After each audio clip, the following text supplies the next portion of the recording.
Bilang tidak ada daging Kobe yang mengalahkan daging paha seorang wanita. Hai, selamat datang kembali di channel Misteria bersama gue Agib dalam konten detektif dan membahasnya dengan logik. Dan sesuai kasus yang ada, sekarang gue sudah punya kasus yang sangat menarik, yaitu kasus seorang kanibalisme pada tahun 90-an. Dan sebelum kita mulai, mari kita ke intro dulu.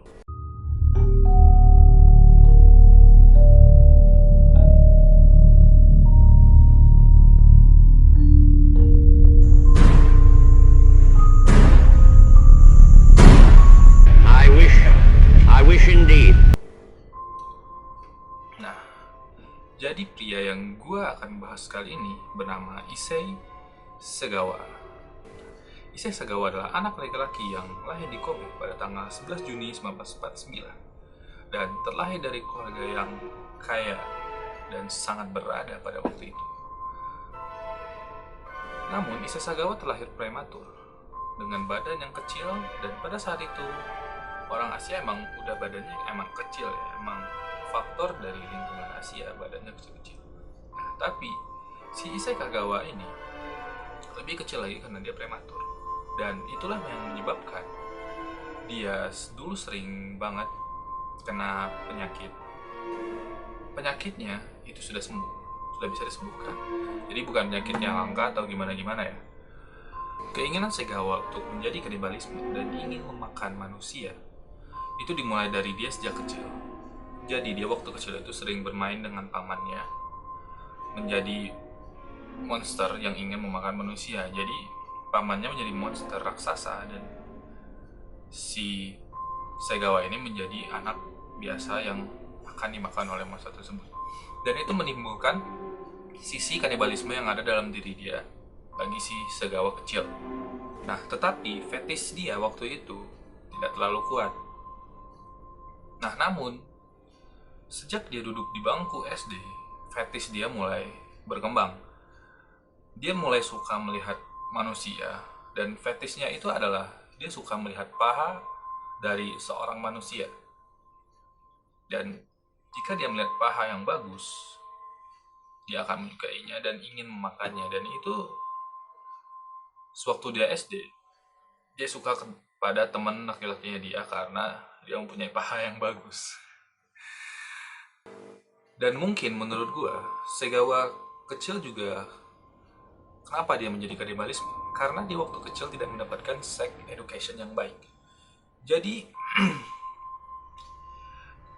karena dia tidak mendapatkan sex education yang baik, makanya dia bisa berkembang menjadi kanibalisme dengan mungkin terhadap lingkungannya, mungkin juga dengan apa yang dia tonton, apa yang dia sukai, karena dia kan juga dari anak keluarga yang kaya. Jadi dia bisa melakukan apapun sewaktu dia masih remaja. Kan banyak kenakalan remaja, mungkin salah satunya ini. Dan Sagawa merupakan sosok yang bisa dibilang dia cukup mesum di waktu kecilnya. Dan ini juga menjadi kurangnya respect kepada sesama manusia. Dan Sagawa pernah melakukan zootopelia. Bagi yang nggak tahu, zootopelia jadi itu adalah hubungan seks, tetapi dengan melibatkan hewan. Dan Sagawa ini melakukan zootopelia dengan anjingnya. Dan pada saat remaja, insting memakan manusianya sudah semakin kuat, dan itu tapi bercampur dengan hasrat seksnya, dan dia ingin memakan daging wanita cantik. Dan sampai suatu saat, si Sagawa ini insting kanibalismenya sudah mulai kuat dan mulai tumbuh, dan sampai ke titik kelamnya dia. Sampai dia berani menerobos apartemen seorang wanita di Jepang. Dia ditangkap atas tindak percobaan pemerkosaan. Jadi tidak ada yang tahu bahwa sebenarnya niat dia di situ adalah untuk memakan wanita tersebut. Jadi setelah dia bebas, dan si Sagawa pun ingin melanjutkan pendidikannya di Prancis mengejar gelar HPD. Nah, Nah, sesampainya di Perancis, si Segawa ini berteman dengan seorang wanita. Dan wanita tersebut bernama Rene Hervel. Dan dia sering mengajari si Sagawa bahasa Rusia. Dan seringnya mereka bertemu setiap saat, membahas tugas-tugas dan yang lainnya. Ini membangkitkan hasrat dari Sagawa untuk memakannya. Dan kejadian ini pun terjadi pada tanggal 11 Juni 1981. Sagawa mencoba mengajak si Rene dengan berdalih untuk mengerjakan tugas kuliah dan membahas puisi untuk perkuliahannya. Sagawa pun memberikan tugas-tugasnya dan si Rene pun mulai membantunya dengan membacakan puisi. Nah, dan di saat si Rene membacakan puisi dan Sagawa menembak leher si Rene. Dan saking senangnya karena berhasil dan juga shock pada saat itu karena pertama kali dia membunuh orang dan dia pun pingsan. Saat dia bangun, dia pun sadar dia harus menyelesaikan rencananya dia. Mayat Rene yang sudah meninggal sebelum dimutilasi dan dimakan sama dia. Ini wow. Si Sagawa yang kejam tadi, dia memperkosa mayatnya dulu serta berfantasi dengan mayatnya ini. Lalu baru dia mulai memakannya.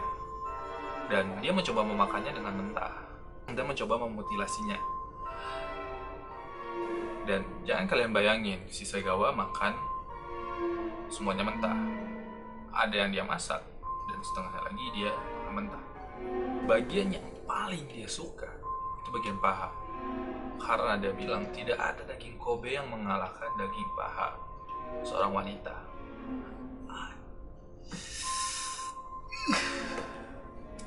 Jujur guys, gue lemes banget. Dan gue juga merinding.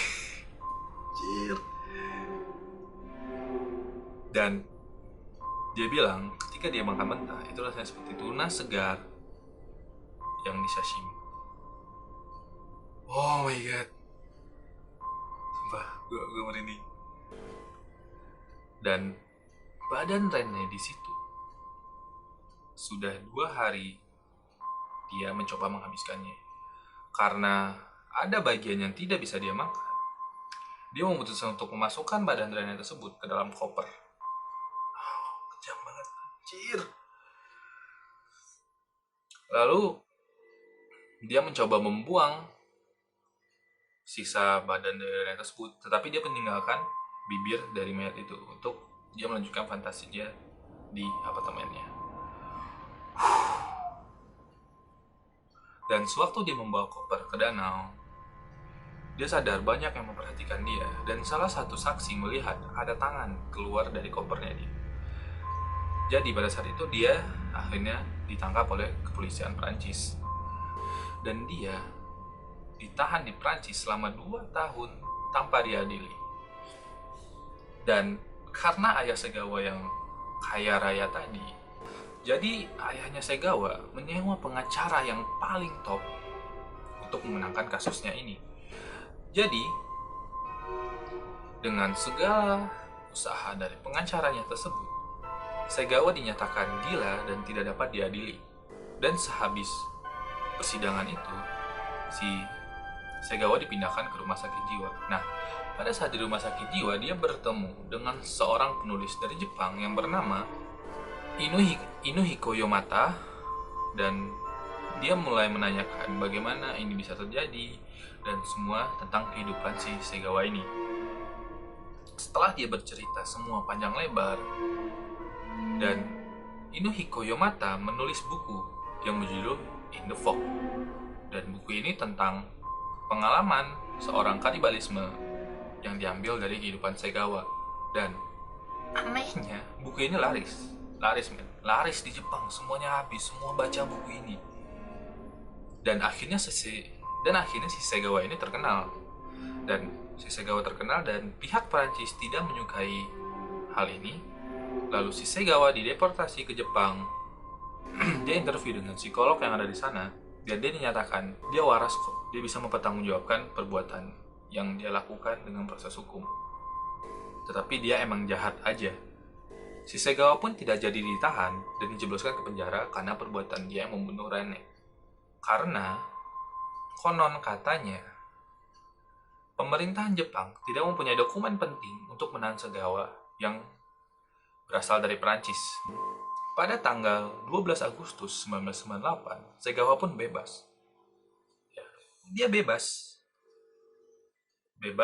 dan dia menjadi selebritas. Dan dia sering diundang ke acara talk show, menjadi pembicara di mana-mana. Dan karir dia jadi bagus karena kisah dia. Dan sampai dia diajak bermain film yang berjudul Chijoku Zeme. Dan dia pun menjadi artis Jepang pertama yang terkenal gara-gara kasus kriminalnya. Sekarang dia sudah tobat katanya, karena ayah dia meninggal dan dia butuh kesejahteraan karena tidak ada juga yang bisa ngebela. Mungkin ini menurut gue mungkin. Tetapi dia mengatakan keinginan dia untuk memakan daging manusia tetap ada sampai dia mati. Jadi itu emang dari dalam diri dia sendiri. Ya itu tidak bisa diubah, tapi dia mungkin bisa menahannya. Tetapi itu sebuah pengalaman yang sangat brutal dan mengerikan dari seorang kanibalisme. Kalian tidak pernah akan menyangka seseorang yang badannya kecil dan tidak berbahaya bisa membunuh seorang wanita dengan begitu kejamnya tanpa ada rasa kasihan dan sangat berdarah dingin. Bagaimana bisa dia melakukan itu? Nah, ini juga menjadi suatu pelajaran bagi untuk tetap waspada, karena tidak ada yang tahu siapa orang ini. Sekecil apapun badan dia, senjata tetap berbahaya. Sekecil apapun badan dia, dia masih bisa pegang senjata. Jadi kalian jangan meremehkan seseorang yang kalian anggap dia lemah dan tidak bisa melakukan apa-apa. Itulah kasus dari Jepang, artis yang menjadi terkenal karena kanibalismenya. Dan semoga kalian suka videonya. Sekian dari gua. Terima kasih. Bye.